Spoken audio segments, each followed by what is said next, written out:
Once we hit confirm, John is going to be added to our list, okay, to our contacts. So once I click next, I make sure that all my contacts are here, that if I want to edit, remove, or add new people to my campaign, I can just go in and edit contacts.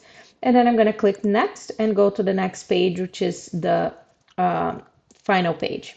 So in here, it's going to it's going to give you the total amounts for this particular campaign. So I'm going to be sending it to one person. So in here, it's going to give me the cost of the postcard, the cost by email, and this is the cost of my total campaign for John alone. If you add more people in there, it's going to tally up and give you the total amount in here. And then you can choose the date that you want to send. If you want to send it now, or if you want to schedule it for a future date, you can as well.